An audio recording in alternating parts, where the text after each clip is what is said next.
Hello everyone, this is Vaibhav here and I welcome you all to my YouTube channel. And today we are here with a new series, a revision series, which is for upcoming JEE Advanced examination. So let's start the series with the topic of optics. So let us see the first statement of the first problem. Okay, ये statement है, आप देख सकते हैं ऐसा कुछ statement है ना। सवाल एक बार आप रीड कर सकते हैं। इसके सोल्यूशन वाले पार्ट में फिर हम आएंगे। ये मिरर, ये लेंस है आपका, ये मिरर है, ये आपका सरफेस रखा हुआ है और आप ऑप्शन एक बार रीड करें, खुद से ट्राई दें और खुद से ट्राई देने के बाद आप मुझे बताएं कि आपका क्या मार्क्स रहा। इस पूरे आज की क्लास में 7 सवाल करेंगे और आप मुझे बताओगे कि 7 सवाल में आपका कैसा परफॉर्मेंस रहा। एक दो क्वेश्चन थोड़े टफ हैं, बाकी क्वेश्चन आपको इजीली हो जाने चाहिए। सो यस, देखते हैं कि कैसे एग्जामिनेशन पॉइंट ऑफ व्यू से टफ है, थोड़े कैलकुलेटिव हैं। जैसे आपको प्रिज्म वगैरह में सवाल मिलते हैं, थोड़े ज्यादा एंगल, थोड़ा ज्योमेट्रिकल बेस्ड होते हैं, उस तरह के एक दो सवाल हैं। बाकी के सवाल आपको बन जाने चाहिए और ये भी आपके लिए एक आसान सा सवाल है। आप ट्राई करो और मुझे बताएं कि कैसा रहा आपका क्वेश्चन। ओके, तो इसके सोल्यूशन वाले पार्ट पे आते हैं। ओके, सो ऐसा कुछ लेंस है, आप देख सकते हो यहाँ पर। ये मेरा लेंस है, ये मेरा ऑब्जेक्ट है। 36 सेंटीमीटर 45 डिग्री के एंगल पे ये लेंस 1 मीटर के बना है और ये हाइट अपने को एच निकालना है कि ये हाइट क्या होना चाहिए। ठीक है, तो सबसे पहले ऑप्शन में आपसे पूछा गया है कि इमेज बनेगा कैसे। मिरर से रिफ्लेक्शन के बाद image perpendicular to the axis बनेगा, पैरेलल टू द एक्सिस बनेगा या फिर इंक्लाइंड बनेगा, हमें ये चेक करना है। ठीक है, तो सबसे पहले तो अपन देखते हैं कि मिरर लेंस का इमेज बनेगा। लेंस का इमेज कहाँ पे बनेगा, सबसे पहले चेक करते हैं। तो यहाँ से लेंस पे हम लेंस इक्वेशन लगाते हैं और देखते हैं कि कैसा इमेज बनना चाहिए। तो हमने वैसा ही कुछ किया, इमेज ऑफ लेंस। तो उसको जब हमने सॉल्व किया, देख सकते हो आप इक्वेशन किस तरह से हमने लिखा है और इसके हिसाब से v की वैल्यू 180 सेंटीमीटर आ रही है। आपके सामने सारी चीजें लिखी हुई है, आप बहुत इजीली वैल्यूज रख सकते हो और आपको 180 सेंटीमीटर आ रहा है। आप देख सकते हो ये 1 मीटर है, मतलब 100 सेंटीमीटर का डिस्टेंस है, मतलब यहाँ से 80 सेंटीमीटर। और आपको पता है कि इमेज रियल आया है और साथ में इन्वर्टेड होगा, तो कुछ इस तरह से आपका इमेज यहाँ पर फॉर्म हुआ। इस तरह से इमेज फॉर्म हुआ है। अगर ये मिरर नहीं होता तो यहाँ पर एक इमेज होता। अभी फिलहाल के लिए इस मिरर के लिए ये एक वर्चुअल ऑब्जेक्ट है, ये एक वर्चुअल ऑब्जेक्ट है। तो हमें देखना है ये इमेज बनाएगा कैसे। तो उसके लिए मैंने एक बहुत सिंपल सा डायग्राम बनाया है।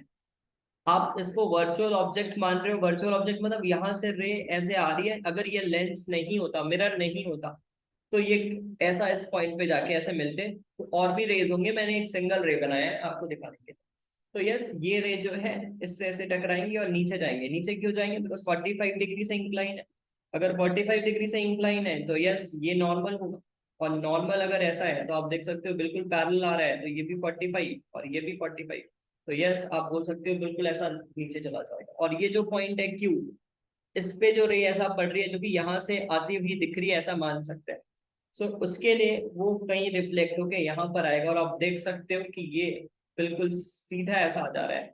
तो ये पहला पॉइंट है, ये दूसरा पॉइंट है। अगर मैं इन सारे पॉइंट्स को ऐसे मिला दूं तो मुझे यहाँ पर कुछ इस तरह से इमेज अब मिल जाने वाला। बिकॉज क्यू पॉइंट आप देख सकते हो ऊपर है, उसका इमेज थोड़ा इधर आया है। तो इस तरह से कुछ कुछ इस तरह से इमेज यहाँ पर फॉर्म होगा मिरर के द्वारा। अच्छा, तो अब हमें देखना है कि पहला ऑप्शन अगर यहाँ पर देखें तो वो तो डन हो गया, बिकॉज हमें देखना था परपेंडिकुलर या फिर पैरेलल। तो यस, हम बोल सकते हैं after reflection the mirror, the image of the AB will be parallel to the principal axis of the lens. Okay, अब आते हैं सेकंड वाले पार्ट पे, जो कि है हमें देखना है कि फाइनल इमेज अगर डी पे, यहाँ पे नीचे बॉटम पे इमेज बनाना है तो क्या करना चाहिए। ठीक है, तो ये भी आप देख सकते हो, थोड़ा कैलकुलेशन है, ध्यान से देखें चीजों। वीडियो की लेंथ बहुत बड़ी हो जाएगी, इस वजह से मैंने पहले से सारी चीजें लिख के रखी हुई है। आप मेरे साथ साथ चलेंगे, खुद से रीड करने की कोशिश ना करें। सो यहाँ पर देखो, ये मेरा ऐसा था, ये मेरा इमेज बना है। इमेज के मैं इस पार्ट से, मान लो इसका मैं मिरर से परपेंडिकुलर डिस्टेंस देख रहा हूँ, ये डिस्टेंस 80 सेंटीमीटर है। तो अगर ये 80 है, एंगल 45 है, तो ये वाला डिस्टेंस हमने निकाल लिया, कुछ परपेंडिकुलर डिस्टेंस 80 बाय रूट। अब जितना परपेंडिकुलर डिस्टेंस ऑब्जेक्ट का है उतना ही परपेंडिकुलर डिस्टेंस इमेज का होगा। तो यस हम बोल सकते हैं इसका जो इमेज बना होगा इसके इस टिप का जो डिस्टेंस है वो कहीं यहाँ पर होगा। इसी तरह मैं यहाँ से इसका निकाल सकता हूँ, परपेंडिकुलर डिस्टेंस ऐसा निकालेंगे उसका कहीं यहाँ पर ये सेम डिस्टेंस पे आ जाएगा ऐसा। तो इस वाले पार्ट का यहाँ, इस वाले पार्ट का ऐसे हर सारे पॉइंट्स का निकाल सकते हैं। मुझे एक ही पार्ट से निकालना है बिकॉज हमें पता है कि सारे इमेजेस ऐसे बनने वाले। सो यस ये वाला डिस्टेंस 80/√2, 80/√2, 280/√2, और ये वाला y मुझे चाहिए कि इमेज बना कहाँ है। एंगल को मैंने 45 ले लिया, और जब मैंने 45 लिया तो आप देख सकते हो मैंने यहाँ पर cos 45 यूज किया है या फिर sin 45 यूज किया है। आई थिंक sin 45 मैंने यूज किया है, दिस बाय दिस। तो ये sin 45 लिख लोगे और जरा डिफरेंस तो आएगा नहीं। तो यस 80 सेंटीमीटर का डिस्टेंस यहाँ से नीचे की तरफ आ रहा है, cos 45 वगैरह नहीं, यहाँ पे sin 45 यूज किया। ओके, cos वगैरह भी यूज करते तो डिफरेंस आ जाता है 80/10y, और फिर उस हिसाब से देखना पड़ता है। ठीक है, सो कुछ इस तरह से मैं यहाँ पर बोल सकता हूँ कि ये वाला लेंथ मेरा 80√2 प्लस 80√2 है, 280√2। तो 80√2 उसका लेंथ था और उसका कॉस्ट वाला कॉम्पोनेंट हमने ले लिया। तो यस इस तरह से हमने लिख लिया। तो 80 सेंटीमीटर यहाँ पे इसका डिस्टेंस आ गया नीचे की तरफ y की वैल्यू। अब ये y 80 सेंटीमीटर है, तो ये जो रे देखो यहाँ से मान लो ये जो इमेज बन रहा है, ये रे अगर आगे फर्दर जाएगा तो मैंने उसी रे को ऐसा फर्दर आगे बनाया, ये यहाँ से आके बेंड होगा थोड़ा टुवर्ड्स, और हम चाहते हैं इमेज यहाँ पर बन जाए। ये ऐसा रे ऐसा आएगा और बेंड होगा थोड़ा टुवर्ड्स, हम चाहते हैं इमेज यहाँ पे बन जाए। तो ऑब्जेक्ट इसके हिसाब से ये जो प्रोजेक्शन इसका आएगा ये ऑब्जेक्ट है, और इसका इमेज हम यहाँ पे बनाना चाहते हैं। तो simple plain surface refraction use कर रहे हैं। तो डिस्टेंस आप देख सकते हो, सरफेस से मैंने इस डिस्टेंस को x माना है, और मैंने इसके लेंथ को d, इसको 20 सेंटीमीटर गिवन है ये हमें, और d हमने मान लिया है कि ये वाला जो डिस्टेंस है x मैंने x मैंने ये वाली डिस्टेंस को माना, सरफेस से प्रिंसिपल एक्सेस से सरफेस का डिस्टेंस, इस डिस्टेंस को d माने, और x प्लस d को हमने 80 लिखा है। अब कुछ नहीं, हमने प्लेन सरफेस का रिफ्रैक्शन लगाना है, सारे डिस्टेंस सरफेस से लिखेंगे। तो यस d हो गया इसका सरफेस से डिस्टेंस, और इसका डिस्टेंस हो गया, आप देख सकते हो d की वैल्यू यहाँ से जब मैंने रिफ्रैक्टिव इंडेक्स देखा, बिकॉज यहाँ पर रिफ्रैक्टिव इंडेक्स 1 है, यहाँ पर रिफ्रैक्टिव इंडेक्स 4/3 है। तो यस 1/4/3 इस तरह से हमने कुछ किया, और यहाँ से d की वैल्यू आ रही है कुछ 15 सेंटीमीटर। मतलब हम बोल सकते हैं कि ये जो d है जहाँ पर एक्चुअल में ये इमेज बनने वाला है, उसकी वजह से जो मतलब ये जो ऑब्जेक्ट यहाँ पर लाई कर रहा है, ये वाला डी वाला जो डिस्टेंस हमने यहाँ से अभी कैलकुलेट किया है, वो हमने क्या लिख लिया 15 सेंटीमीटर आ गया। अच्छा हमने ये 20 क्यों यूज किया, बिकॉज हमें इमेज कहाँ पे बनाना है, बिल्कुल बॉटम पे बनाना है, which is at a distance of 20 centimetre from the surface.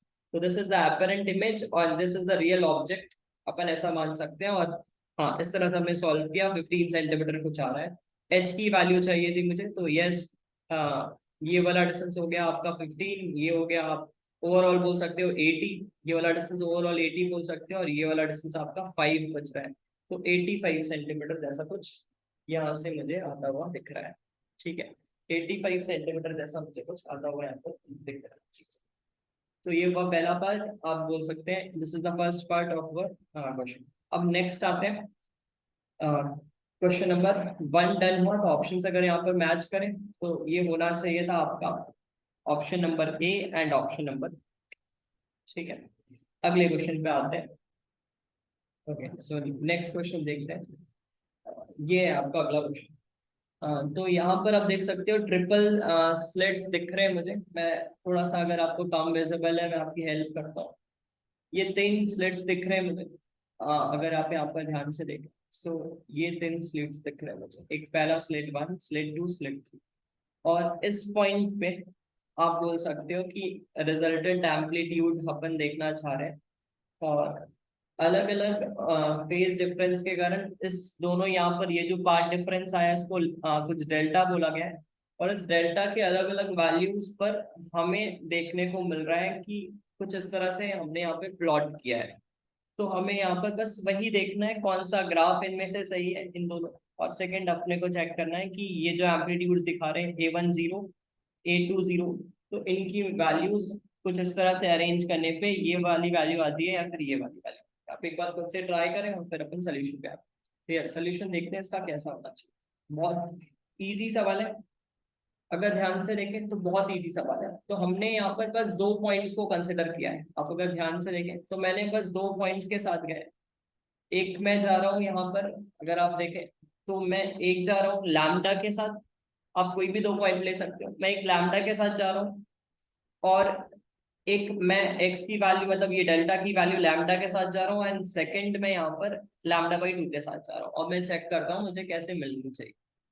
ठीक है, तो उसी चीज को हमने यहाँ पर लिखा है। तो पहले मैं एक्स को लैम्डा मानते हुए काम कर रहा हूँ, तो मुझे पाथ डिफरेंस, अगर लैम्डा है पहले दो के बीच में, तो फेज डिफरेंस मुझे 2 पाई का मिल रहा है। एंड अगर 2 पाई का मिल रहा है तो आप समझ सकते हो कि एक फेजर इसका पूरा ऐसा राउंड लगा के ऐसा आ चुका है। तो यस, यहाँ से अगर देखें तो ये दोनों एम्पलीट्यूड ज्वाइन हो रहे हैं, इस वजह से इनका दो ऊपर के दो रेज हैं, जो ऊपर के दो वेव्स हैं उनका नेट एम्पलीट्यूड 2a है, और इस लाइन पे ही है। और अगर आप देखेंगे जो तीसरा वेव आ रहा है यहाँ से, जो तीसरा वेव आ रहा है वो भी इस वेव से कितने फेज पे होगा, फिर से 2 पाई फेज पे होगा। तो इस वेव का फेज इसी लाइन पे था, और इससे फिर से 2 पाई फेज पे, मतलब घूम के ये भी ऐसा आ रहा है। ओवरऑल मैं बोल सकता हूँ यस 3a यहाँ पर मुझे नेट एम्पलीट्यूड मिलना चाहिए इस पॉइंट पे, अगर मेरे x की वैल्यू लैम्डा है तो।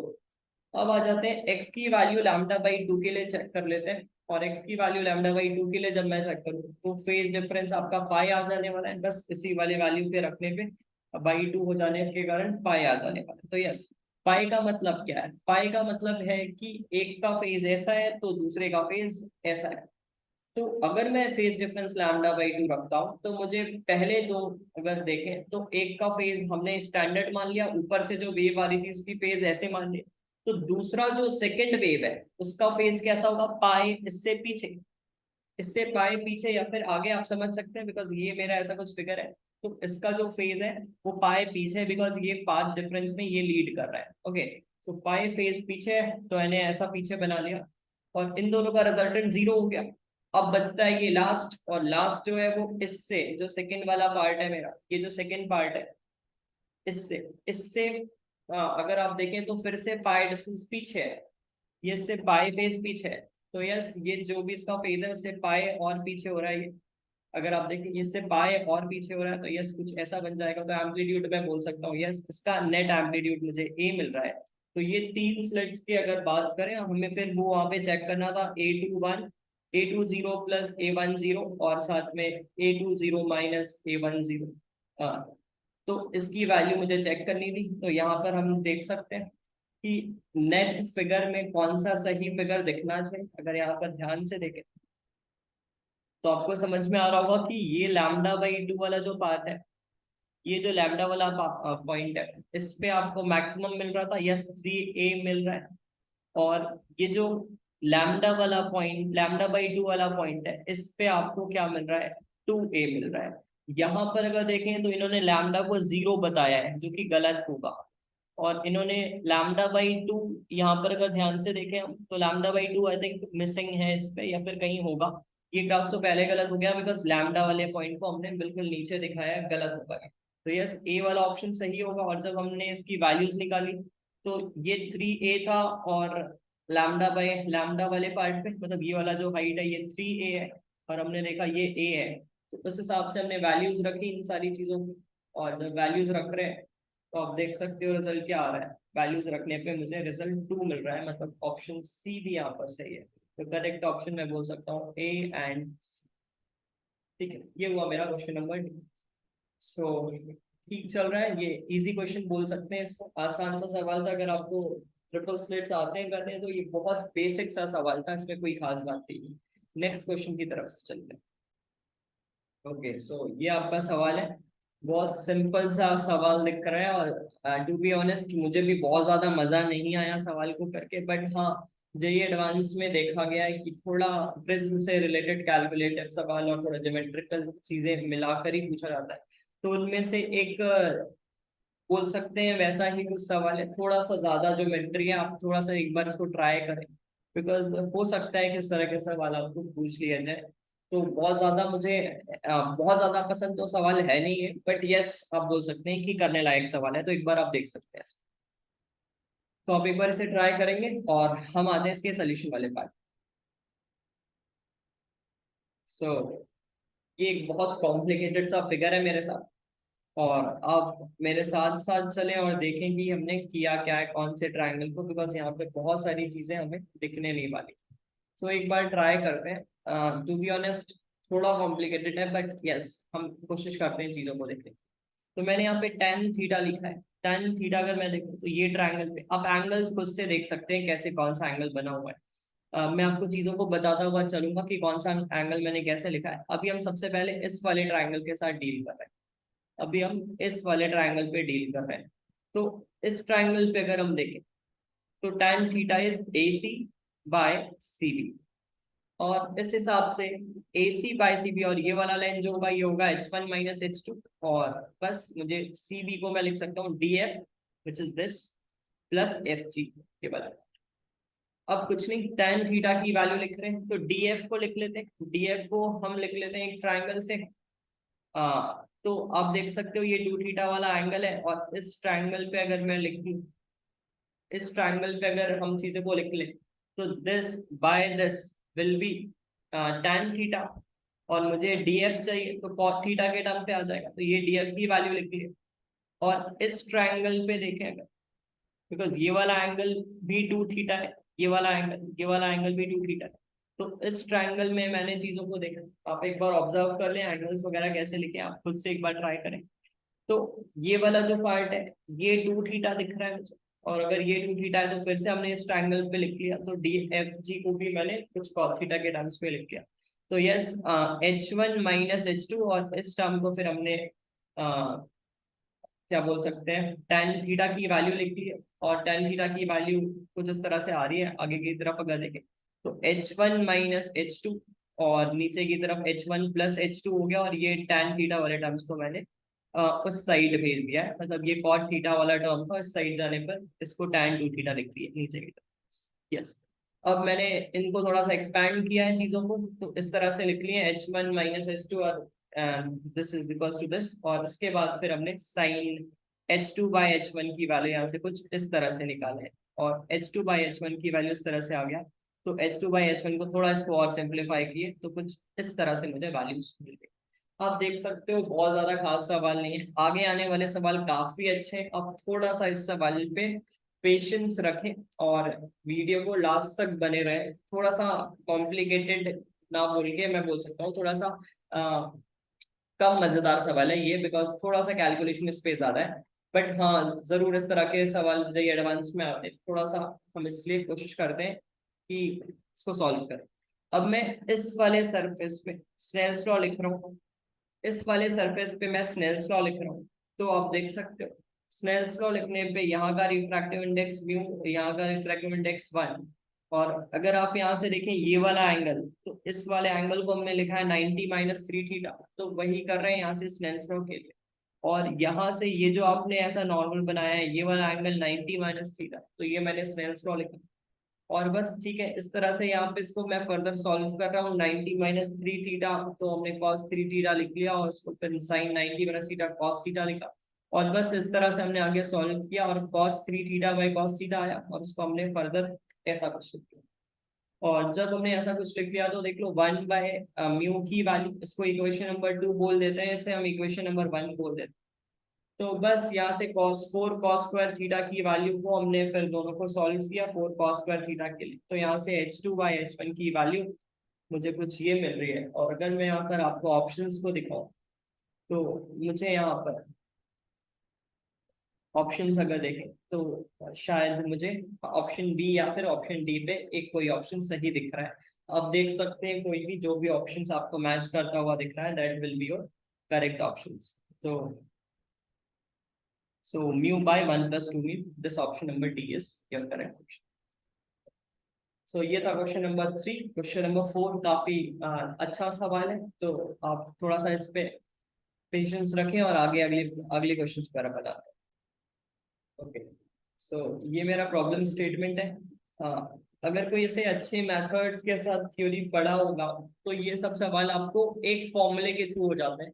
बट अगर किसी ने इसको एज अ मिरर अलग बनाना, लेंस को अलग सॉल्व करना, ऐसा करेंगे तो उनके लिए क्वेश्चन टफ है।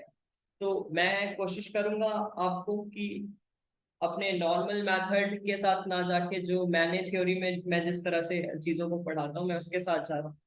आप अगर आपका जो भी मेथड है आप उसके साथ सॉल्व करें और मुझे बताएं कि आपका ऑप्शन इसके साथ क्या आ रहा है। तो हम आते हैं सोल्यूशन वाले पार्ट में और देखते हैं क्या होना चाहिए। तो यहाँ पर आप देख सकते हो ये मेरे पास कुछ इस तरह का फिगर बना हुआ है, और अगर हम यहाँ पर ध्यान से देखें तो मेरे पास ये एक लेंस है और इस लेंस के साथ यहाँ पर लिक्विड भरा हुआ है और हम आगे की तरफ इसके साथ बढ़ रहे हैं। अब ध्यान से देखो तो मैंने यहाँ पर एक्चुअल में फोकल लेंथ निकाला है इस मिरर का। तो इस मिरर का फोकल लेंथ निकालने के लिए मैंने वही रिजल्ट यूज किया है जो हम थ्योरी में पढ़ते हैं। तो वो रिजल्ट कुछ ऐसा है कि 2 times of μ2 - μ1 times of R. तो यहाँ पर आर भी होना चाहिए, यहाँ पर एक आर भी होना चाहिए, प्लस में ही आएगा प्लस आर। और साथ में फिर 2 टाइम्स ऑफ दिस - बाय ये वाला आर।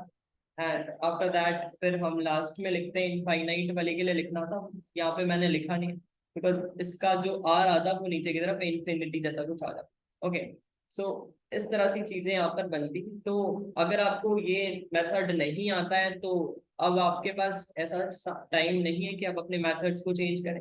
आप अपने नॉर्मल मेथड के साथ जाएं, वो भी आपको आंसर तक ले जाएगा, बट थोड़ा टाइम टेकिंग है वो। तो आप अपने मेथड के साथ करें। मैंने यहाँ से कुछ सॉल्व किया, मुझे यहाँ से पहले वाले इक्वेशन से आर की वैल्यू 27 मिलने वाली है। और यहाँ से फिर हम क्या कर रहे हैं, सेकंड में जब हमने यहाँ पर लिक्विड चेंज किया, जब मैंने यहाँ पर लिक्विड चेंज किया और यहाँ का रिफ्रैक्टिव इंडेक्स म्यू बनाया, तो मैं देख रहा हूँ कि कोइंसाइड हो रहा है। अच्छा, अब एक चीज आप ध्यान रखेंगे कि मैंने यहाँ पर कोइंसाइड होता हुआ माना है, और कोइंसाइड हो रहा है 20 सेंटीमीटर पे, तो मैंने फोकल लेंथ को, बिकॉज ये एक इक्विवेलेंट मिरर मिरर बन रहा है, कॉन्केव मिरर, तो उस वजह से मैंने इसके सेंटर ऑफ कर्वेचर को पर ही ऑब्जेक्ट को माना है। तो अगर ऑब्जेक्ट 20 सेंटीमीटर पे है तो मैंने यहाँ पर फोकल लेंथ इसका डायरेक्शियल एजम्पशन मानते हुए 10 सेंटीमीटर के साथ मैं आगे बढ़ रहा हूँ। ठीक है, सो बस ये 10 सेंटीमीटर कुछ इस तरह से हो गया। अब मैंने जब लिक्विड चेंज किया तो मैंने मुझे देखने को मिल रहा है कि जब ऑब्जेक्ट हम रख रहे हैं 40 सेंटीमीटर पे, तब यहाँ पर फिर से ये ऑब्जेक्ट और इमेज कोइंसाइड कर रहे हैं। तो इन दैट केस कर्वेचर तो चेंज हुआ नहीं है, रेडियस ऑफ कर्वेचर वैसा ही कुछ है। मैंने फिर से वही रिजल्ट यूज किया है, 2 times of μ2 - μ1 by R plus 2 times of μ3 - μ2 by R. And then आगे की तरफ हम और बढ़ते हैं, और इसी तरह से जो लास्ट वाला टर्म है वहां पे लिख नहीं रहा हूँ बिकॉज वो यहाँ पर इनफाइनाइट के साथ आ जा रहा है नीचे की तरफ। तो यस, यहाँ से मैंने 20 सेंटीमीटर लिख लिया बिकॉज मुझे पता है 40 सेंटीमीटर पे इमेज कोइंसाइड हो रहा है। जब मैंने इसको फर्दर सॉल्व किया तो मुझे म्यू की वैल्यू 77/40 आ रही है। तो यहाँ से मैं बोल सकता हूँ yes, the value of n is 7। n की वैल्यू मुझे यहाँ से 7 देखने को मिल रही है। तो ये आपके ऊपर है, आप किस किस मेथड के साथ पढ़े। मुझे ये मेथड पसंद है, मुझे ये मेथड बहुत आसान कर देता है चीजों को, तो मैं इसके साथ ही जा रहा हूँ, आप अपने मेथड के साथ सॉल्व कर सकते हैं। तो so the answer of question number 4 is 7। Okay, next question पे आते हैं। ओके, सो ऐसा कुछ प्रॉब्लम स्टेटमेंट है, थोड़ा बढ़िया सवाल है, हल्का सा मैथमेटिकल फिर से है, बट यस पैराबोलिक मिरर हमारे लिए बहुत नया नहीं है। जेई ने इस पे सवाल पहले भी पूछा है, और हाँ इस पे जरूर सवाल आ सकते हैं, हमारे सिलेबस के विद इन है, हल्का सा नया हो सकता है आपके लिए, आप एक बार ट्राई करें। तो आप देख सकते हो ये ऑब्जेक्ट है, ये एक वाटर सिलेंडर हमने रखा हुआ है, और साथ में यहाँ पर एक पैराबोलिक मिरर रखा हुआ है जिसका कि इक्वेशन आपको कुछ ऐसा कह रहा है। हमें फाइनल इमेज बताना है कहाँ पर बना होगा after reflection from this parabolic mirror. और यहाँ पर आपको कुछ ये इंटीजर की वैल्यू, आपको लैम्डा की वैल्यू यहाँ पर मिसिंग है, वो आपको बताना है। एक बार आप खुद से ट्राई करें, आंसर अपने सोल्यूशन वाले पार्ट पर आते हैं। सो ओके, सो इसके सोल्यूशन के लिए आप सबसे पहले देखो, आप ये गलती नहीं करेंगे कि ये मिरर आप इस लेंस को, इसको लेंस की तरह ट्रीट कर दें। ये एक थिक लेंस है, ये एक थिक लेंस है, तो मैंने आप यहाँ पर दो अलग अलग रिफ्रैक्शन कराए, पहले फ्लैट सरफेस से कराए और उसका आने वाला इमेज मैंने सेकंड सरफेस के लिए एक ऑब्जेक्ट की तरह माना। तो आप देख सकते हो फ्लैट सरफेस से रिफ्रैक्शन लिखते हुए मुझे इमेज 60 सेंटीमीटर पे मिला, इस सरफेस से 60 मतलब यहाँ से 20। आफ्टर दैट हमने क्या किया, ये जो 60 सेंटीमीटर पे यहाँ पर इमेज आ रहा है, अब ये फ्लैट सरफेस के लिए ऑब्जेक्ट है, इसका आप बोल सकते हो सेंटर ऑफ कर्वेचर, इसका जो सेंटर वाला पॉइंट है वो यहाँ से कुछ ऐसा है। तो ये डिस्टेंस हमारा ऑब्जेक्ट डिस्टेंस हो गया, विच इज सॉरी यहाँ तक है ऑब्जेक्ट हमारा पीछे बना हुआ, तो ये वाला डिस्टेंस ऑब्जेक्ट डिस्टेंस हो गया, जिसको कि अगर हम ओवरऑल लिखें तो 90 सेंटीमीटर आ रहा है। तो मैंने कर्वेचर कर्व सरफेस रिफ्रैक्शन के लिए जो हमारे पास इक्वेशन होता है mu two by V minus mu one by U is equals to mu two minus mu one by R, मैंने उस इक्वेशन को यहाँ पर यूज किया है। और उस इक्वेशन को मैंने यहाँ पर यूज किया और आप देख सकते हो इक्वेशन कैसा आ रहा है, आप एक बार ध्यान से देख सकते हैं। सो उस इक्वेशन के लिए अगर मैं देखूं तो मैंने यहाँ पर ये वैल्यूज लिख ली, mu one by v minus mu two by u is equals to mu two minus mu one by R, मैंने सारी वैल्यूज लिखी। तो मुझे देखने को मिला कि यहाँ पर जो वैल्यू v की आ रही है वो इनफाइनाइट आ रही है, मतलब यहाँ से आफ्टर रिफ्रैक्शन रेज पैरेलल जा रहे हैं। तो अब इस पैराबोलिक मिरर को रेज पैरेलल हिट कर रही है, तो ये कहाँ पर रेज को कन्वर्ज करेगा, हमें वो देखना है कि ये कन्वर्ज कहाँ पर करने वाला। तो इसके लिए अगर आपके लिए नया चीज है तो आप एक बार जरूर देखें, बिकॉज मैं बोल सकता हूँ कि ये आपके सिलेबस के विद इन है और ये सवाल आपको जरूर आ सकता है। तो आप एक बार देखेंगे कैसे किया जाएगा, हम पैराबोलिक मिरर को हम कैसे सॉल्व कर रहे हैं, मेरे साथ साथ चलेंगे।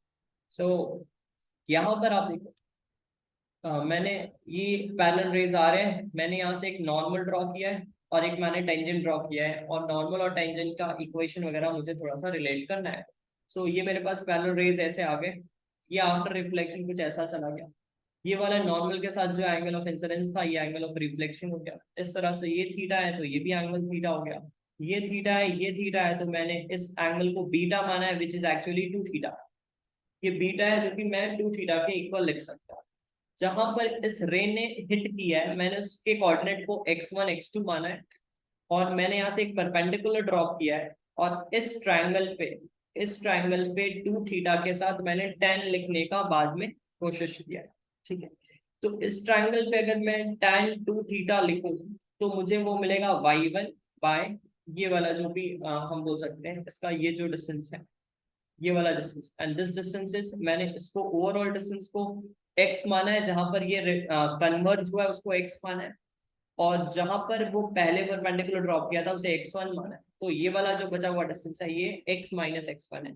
तो मैंने tan थीटा पर लिखा है y1 bye x minus x1, ऐसा मैंने कुछ यहाँ पर आगे किया है।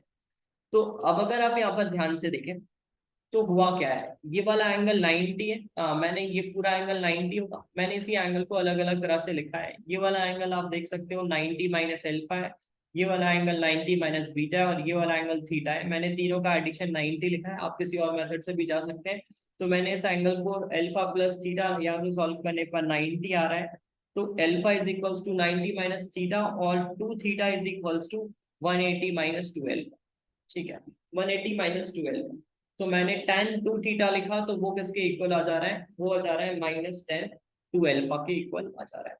तो यस ठीक है, यहाँ से माइनस टेन टू एल्फा मैंने लिख लिया किसे, tan 2 थीटा को, और माइनस टू tan एल्फा को मैंने थोड़ा एक्सपैंड कर लिया आगे की तरफ, और मैंने कुछ इस तरह से किया। अच्छा ये एल्फा क्या है, ये अल्फा क्या है, अल्फा आप देख सकते हो कि ये स्लोप है, एक तरह से टेंजेंट का स्लोप है बोल सकते हैं।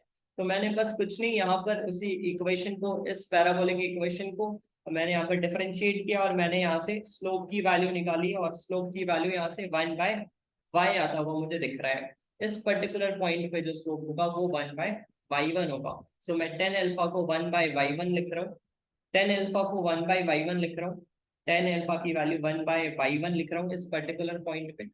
सो बस हो गया, मेरा काम बहुत आसान हो चुका है, बिकॉज अब मुझे tan 2 थीटा को दो तरह से लिखना आता है, दो तरह से हम tan 2 थीटा को लिखेंगे। तो tan 2 थीटा की वैल्यू मुझे tan एल्फा की वैल्यू ऑलरेडी मिल चुकी है इस जगह पर, और बस tan एल्फा की वैल्यूज यहाँ से अपन पुट करते हैं, tan एल्फा की वैल्यू यहाँ से मैंने पुट की। तो आप देख सकते हो पहले मैंने tan 2 थीटा आपको लिखना सिखाया है विच इज y बाय ये वाला y1 अपॉन दिस लेंथ, और ये लेंथ मैंने लिखा है x माइनस x1, और बस मैंने उन्हीं दोनों चीजों को इक्वेट किया है यहाँ पर। तो बस यहाँ पर टेन अल्फा की वैल्यू यहाँ से उठा के रख रहे हैं, और वाई x1 को मैंने क्या लिख लिया है, बिकॉज मेरे पास इक्वेशन है Y square is equals to 2x1 ऐसा करके, ऐसा कुछ इक्वेशन था अगर हम पैराबोला का इक्वेशन देखें यहाँ पर। सो एक second, so 2x² Y square is equals to 2x, ऐसा कुछ मेरे पास इक्वेशन है। सो बस ठीक है, उस जगह से हमने यहाँ पर आगे चीजों को आगे बढ़ाई है, और x is equals to minus y1² यहाँ पे मैंने कुछ इस तरह से रिप्लेस कर दिया है x1 वाली वैल्यूज को। फर्दर यहाँ से सॉल्व कर रहे हैं, और मुझे यहाँ पर सॉल्व करने पर x की वैल्यू, मुझे x की वैल्यू 1/2 मिल रही है, और x की वैल्यू 1/2 मिलने का मतलब है कि यस, हम बोल सकते हैं कि ये y1²/2 होगा आई थिंक, और यहाँ से सॉल्व करने पर मुझे x की वैल्यू 1/2 मिल रही है, जिससे मैं बोल सकता हूँ कि लैम्डा की वैल्यू मुझे 2 मिलनी चाहिए, बिकॉज 1/2 मीटर्स मिल रही है। तो मैं यहाँ से फर्दर अगर आगे लिखूंगा तो मुझे लैम्डा की वैल्यू यहाँ से 25 × 2 विच इज 50 सेंटीमीटर्स के आसपास ऐसे कुछ वैल्यूज मिल जानी चाहिए। तो आप एक बार इसके कैलकुलेशन को चेक कर लेंगे, एंड यस हमारा कुछ ऐसा ही सोल्यूशन इसका होना चाहिए। नेक्स्ट आते हैं क्वेश्चन नंबर 5th हुआ आई थिंक, क्वेश्चन नंबर 5वां क्वेश्चन। नेक्स्ट क्वेश्चन पे पहुंचते हैं। ओके, सो ये नेक्स्ट सवाल है, एक बहुत आसान सा सवाल है, जिसे बहुत इजी सवाल बोल सकता हूँ मैं, बिकॉज आप समझ रहे हैं कि यहाँ कॉम्बिनेशन ऑफ लेंसेज की बात हो रही है। मैं एक्चुअल में यहाँ पर सारी चीजों को कवर करना चाहता हूँ कि आपका एक बार रिवीजन हो जाए। तो मैंने कॉम्बिनेशन ऑफ लेंस भी देख लिया, मैंने जो सिल्वरिंग ऑफ लेंस था उसको भी यहाँ पर थोड़ा सा इंक्लूड करना चाहे मैंने, मिरर को भी, लेंस को भी, spherical refraction, plane surface refraction, और मैंने प्रिज्म को भी इंक्लूड किया है। तो मैंने सारी चीजों को एक बार यहाँ पर इंक्लूड करने की कोशिश की है। ये 7 सवाल है, ये पार्ट 1 है। अगले जो पार्ट यहाँ पर हम शुरू करेंगे उस नेक्स्ट पार्ट में ऑप्टिक्स के, आपको वेव ऑप्टिक्स के थोड़े ज्यादा सवाल मिलेंगे, और प्रिज्म के 1-2 टोटल इंटरनल रिफ्लेक्शन के सवाल और देखने को मिलेंगे। तो आप एक बार इसको ट्राई कर सकते हैं, और फिर अपन अगले सवाल पे। एक बहुत इजी सा सवाल है, बिकॉज आप समझ सकते हैं इक्विवेलेंट लेंस बनाना है मुझे यहाँ पर कॉम्बिनेशन के थ्रू। और अगर आपको, फिर से मैं बोल रहा हूँ, इस जगह पर अगर आप जिस तरह से मैं अपने ऑफलाइन क्लासेस या फिर क्लासेस में थ्योरी पढ़ाता हूँ इसका, और जिस तरह से इसका रिजल्ट हम यूज करते हैं, अगर आप वो रिजल्ट यूज करेंगे तो आप इसमें विद इन 10 to 15 सेकेंड्स आप सारे पार्ट 1 पार्ट के आंसर्स निकाल सकते हैं। बट यस, आप जो भी अभी तक सीखे आप उसी मेथड से करें, और ट्राई करें कि इसका आंसर आप आंसर तक पहुंचे। तो मैं आता हूँ उसके सोल्यूशन वाले पार्ट पे। सो ऐसा कुछ मेरे पास क्वेश्चन है। तो मैंने ए पार्ट को देखा, ए पार्ट में ये 5 सेंटीमीटर है, ये हमारा ग्लास है, ये हमारा वाटर है। तो मैंने कुछ भी नहीं, यहाँ पर मैंने फोकल लेंथ का रिजल्ट यूज किया है, जो कि हम यूज करते हैं μ2 minus μ1/r plus μ3 minus μ2/r1, ये हो जाता है r2, और ऐसे सो ऑन चलता है ये लास्ट तक। ठीक है, तो मैंने उसी सारी चीजों को यहाँ पर यूज किया है, और आप देख सकते हो बहुत इजीली हम उस रिजल्ट तक आ सकते हैं। सिंस ये ऑब्जेक्ट को मैंने एयर पे रखा है, इसलिए मैंने इस जगह 1 लिखा है।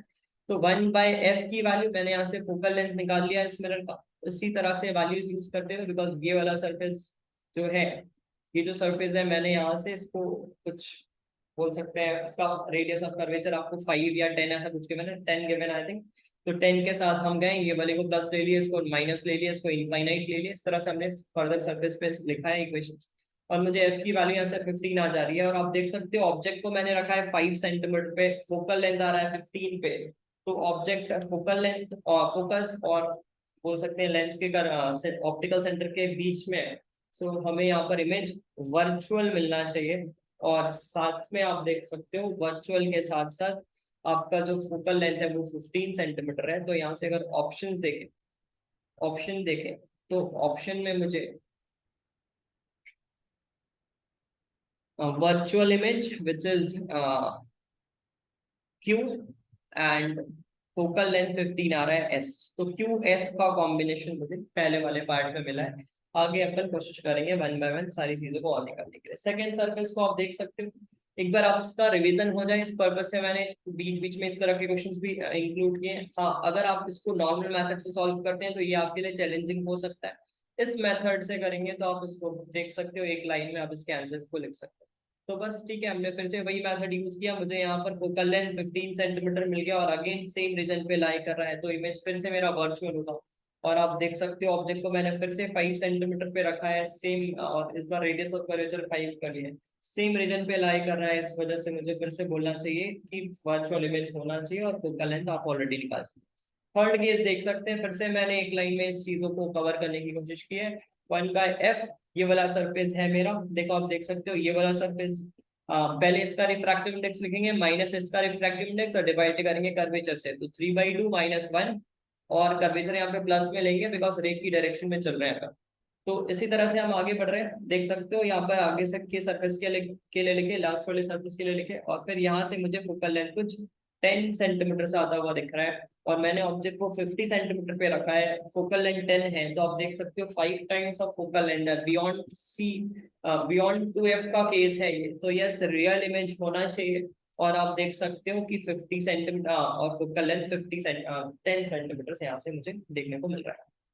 और ये इसका जो लास्ट पार्ट है, इस पार्ट को अगर आप देख सकते हैं तो यहाँ पे फिर से वैसे ही सारी चीजों को हमने लिखा, ये लास्ट वाला सरफेस फ्लैट था इस वजह से इंफिनिटी यूज की, और यहाँ पर सॉल्व करने पर मुझे फोकल लेंथ की वैल्यू -15 सेंटीमीटर मिल रही है, मतलब ये ओवरऑल लेंथ एक concave lens placed in air की तरह बिहेव कर रहा है, और इस वजह से मैं बोल रहा हूँ कॉन्केव लेंस एयर पे रखा हुआ है, इस वजह से ये डाइवर्जिंग की तरह बिहेव कर रहा है, और हाँ मैं ऐसे बोल सकता हूँ कि इमेज जो होगा वो वर्चुअल होगा, बिकॉज कॉन्केव मिरर को अगर आप किसी एयर पे रखते हैं तो वो कभी भी रियल ऑब्जेक्ट के रियल इमेजेस नहीं बनाता है, तो यस इस वजह से मुझे इमेजेस वर्चुअल लिखना चाहिए, मुझे ऑब्जेक्ट से मतलब नहीं है कि ऑब्जेक्ट कहाँ रखा गया।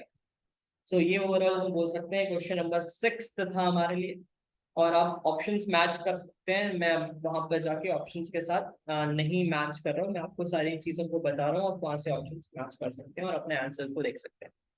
अब आते हैं हम लास्ट क्वेश्चन की तरफ। सो ये आपका प्रॉब्लम स्टेटमेंट है, एक बार रीड कर सकते हैं, मैं आपको हेल्प करता हूँ थोड़ा।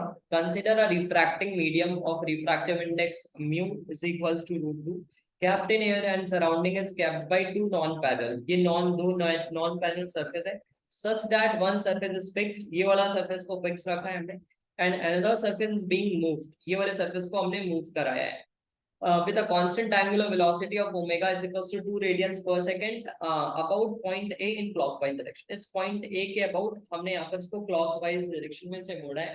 A यहाँ पर एंगल ऑफ प्रिज्म को थीटा बोला गया है, और साथ में हमें बोला जा रहा है कि आइसोट्रोपिक नेचर का है ये पूरा बॉडी, और इसका रिफ्रैक्टिव इंडेक्स कांस्टेंट है, और बस ठीक है, यहाँ से हमने 45 डिग्री पे इंसिडेंस किया है, हमें कुछ ऑप्शंस हैं, ऑप्शंस को एक बार चेक करते हैं ऑप्शंस क्या बोल रहा है।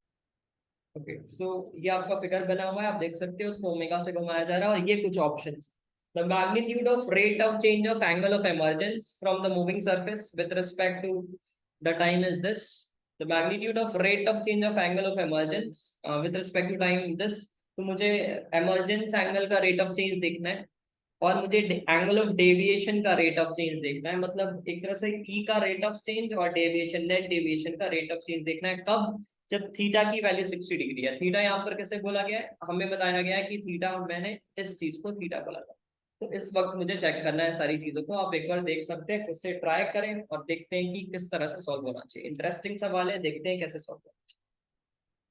सो हमने इसको कुछ क्लॉकवाइज डायरेक्शन में ऐसा मोड़ा है, थीटा लगातार, ये वाला जो एंगल ऑफ प्रिज्म है वो लगातार कम हो रहा होगा, तो मैंने कुछ रिलेशंस को यूज किया है, आप देख सकते हैं, यहाँ पर मैंने कुछ रिलेशंस यूज किए हैं, अगर आप ध्यान से देखें, ये मैंने एंगल ऑफ इंसिडेंस किया, ये यहाँ से रिफ्रैक्शन आया, ये आई है, ये आर है, ये आपको 45 गिवन है, ये √2 गिवन है, आप यहाँ पर स्नेल्स लॉ लगा के R1 को इजिली कैलकुलेट कर सकते हैं, बिकॉज R1 यहाँ पर चेंज नहीं हो रहा है, तो बस मैंने यहाँ पर क्या लिखा है, R1 plus R2 is equal to theta which is angle of prism, और फिर मैंने इसको टाइम के साथ डिफरेंशिएट किया है चीजों को, और R1 फिक्स है, और क्योंकि हमारा I फिक्स है और रिफ्रैक्टिव इंडेक्स भी आइसोट्रोपिक माना गया और कांस्टेंट माना गया, तो बस ठीक है, R2 बाय, तो हम यहाँ से लिख सकते हैं D theta by D T is actually D R2 by this, और हमारा जो D theta by D T है, मतलब जिस रेट से एंगल चेंज हो रहा है वो एक्चुअली में 2 रेडियंस है और कम हो रहा है लगातार, इसलिए मैंने इसे क्या लिख लिया, -2 के साथ आगे बढ़ रहा है, तो as R1 is fixed,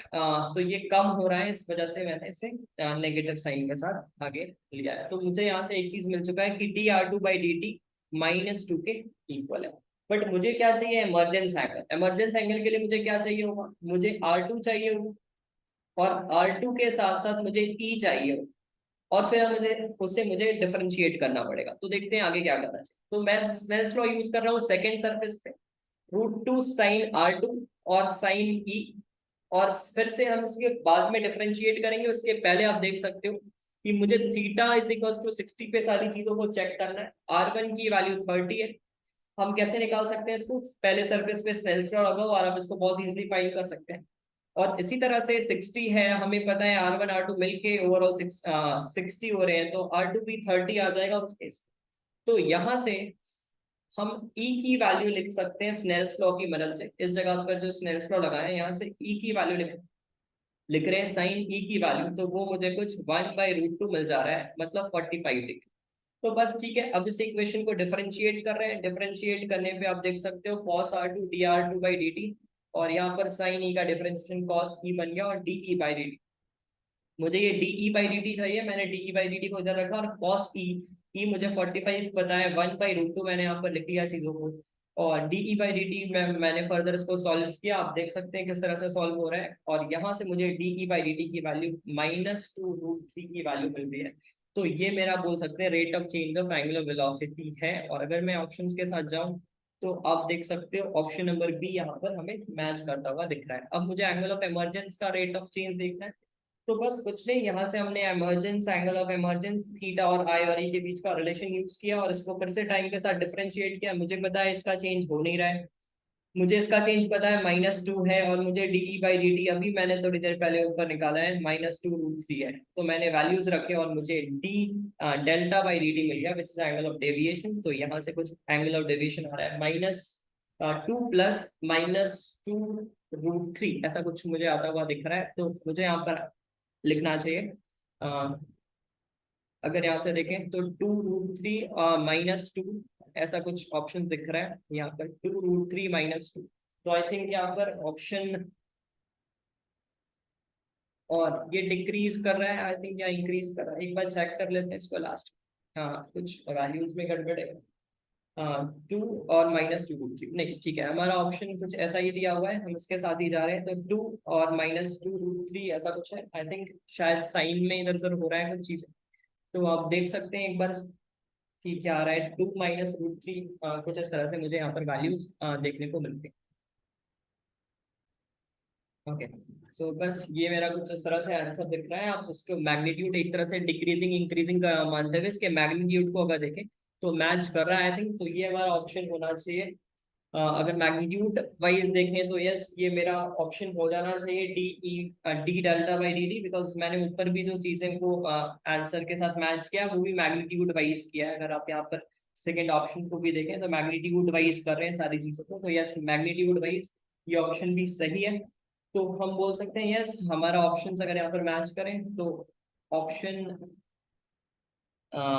B and option C I think मुझे यहाँ पर सही दिख रहा है। तो B and C will be the correct options इस क्वेश्चन के लिए। तो आज के लिए हम बोल सकते हैं कुछ इतने ही सवाल थे हमारे पास।